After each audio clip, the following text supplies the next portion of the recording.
Now, online video games are one of the biggest growth areas in interactive entertainment. Some gamers admit to playing for up to 20 hours in one stretch. So, 20 hours? So are these games bad for you or just harmless diversions from the real world? Here's the story of one former gamer who said the addiction lost him years of his life. Taking a lead on it. So essentially... Hello. Hello, I'm Andrew Maund and I'm 23. 6 years ago I was addicted to online computer gaming.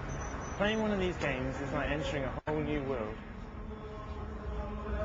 You become this character, adventuring, questing, fighting in a fantasy setting with other people online.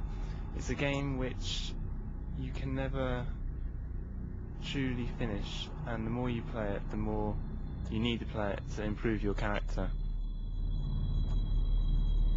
You can easily get lost inside it, your sense of time just going straight out the window. You can become the character that you always wish you could be in real life.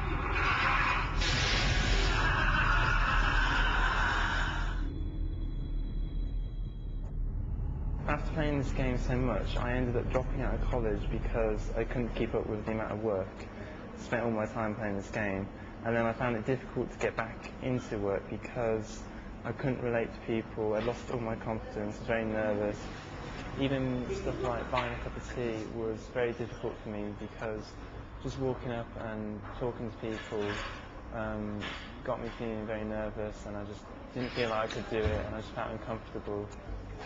The fact that I spent so long in this pretend world, I regret immensely because I didn't really achieve much during those years, and if I could put the clock back and change it, I would. Well, we're joined now by David McCarthy, who works for MCV Computer Gaming Magazine.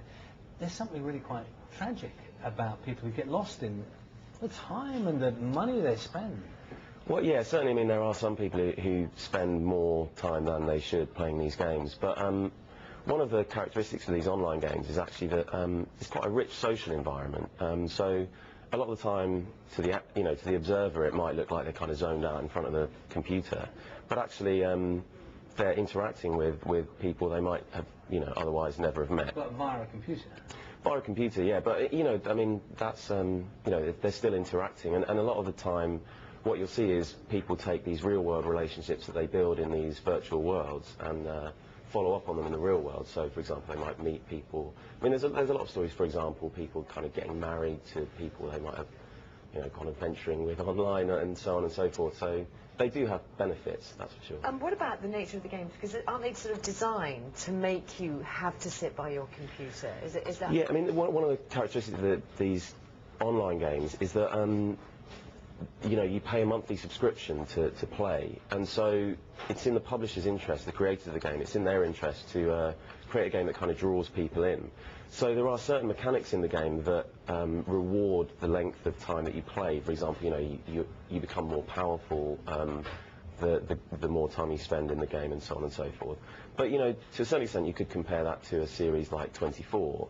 There are certain narrative hooks that encourage you to watch those games, or watch those TV shows. Yes. Sorry. And what is the damage that can be done? We saw it fairly well illustrated there. I guess that people just lose track of the real world. Yeah, certainly. I mean, over the past kind of 5 years, if you follow the gaming press, there's a lot of kind of horror stories, particularly in Korea, for example, where these games are huge. There's a lot of guys who just spend so much time playing these games that they just literally expire at the computer because they're not eating, and they have heart failure.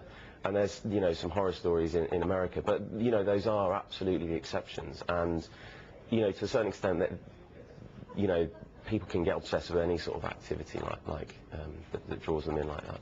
Okay, David McCarthy, thanks very much for joining us here on BBC Thank you. News 24. And actually, you can see more on that story on BBC News 24 this afternoon in Your News. It's our special programme, Your News. It's at 3:30, so tune in and you'll get more there.